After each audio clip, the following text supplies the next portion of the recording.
ನೋಡಿ ಫ್ರೆಂಡ್ಸ್, ಇದು ನೆಲಮಂಗಲ ಬೈಪಾಸ್ ರೋಡಲ್ಲಿ ಆಗಿರೋದು. ಸಂಜೆ 6 ಗಂಟೆ ಟೈಮಲ್ಲಿ, 6:15 ಟೈಮಲ್ಲಿ ಅವನು ಆರನ್ ಮಾಡ್ತಿದ್ರು ಗಾಡಿ ಸೈಡ್ಗೆ ಆಗ್ತಲೇ ಗಾಡಿಗೆ ಓವರ್ಟೇಕ್ ಮಾಡಿಕೊಂಡು ಬರ್ತಿದ್ದಾನೆ. ಬಟ್ ಇಯರ್ಫೋನ್ ಕೂಡ ಯೂಸ್ ಮಾಡ್ತಿದ್ದಾನೆ ಮಾತಾಡ್ಕೊಂಡು ಮೊಬೈಲಲ್ಲಿ. ಗಾಡಿ ಓಡಿಸ್ಬೇಕಾದ್ರೆ ಏನಕ್ಕೆ ಇಯರ್ಫೋನ್ ಯೂಸ್ ಮಾಡ್ಕೊಂಡು ಮಾತಾಡ್ಕೊಂಡು ಹೋಗೋದು ಅಂತ ಇಂಪಾರ್ಟೆಂಟ್ ಇದ್ದರೆ ಸೈಡಲ್ಲಿ ನಿಲ್ಲಿಸಿ ಗಾಡಿನ ಮಾತಾಡ್ಬೋದಲ್ವಾ.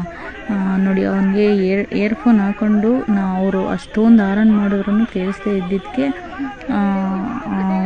ಅವರು ಡ್ರೈವರ್ ಬಂದು ಒಂದೆರಡು ಕೊಟ್ಟರು. ಅಷ್ಟು ಆರನ್ ಮಾಡಿದ್ರು ಸ್ಟಾಪ್ ಮಾಡ್ದಲ್ಲೇ ಸೈಡ್ಗೆ ಹೋಗ್ದಲ್ಲೇ ಫೋನಲ್ಲಿ ಮಾತಾಡಿಕೊಂಡು ಇಯರ್ಫೋನ್ ಯೂಸ್ ಮಾಡ್ಕೊಂಡು ಹೋಗ್ತಿದ್ದ ಅಂತ. ಒಬ್ಬರು ಮಾಡ್ತಾರೆ ಆ ಥರ. ಅದರಿಂದ ಇಡೀ ಬಸ್ಸು ಅವ್ರಿಗೇನಾದರೂ ಅನಾಹುತ ಆದರೆ ಏನು ಮಾಡ್ತಾರೆ?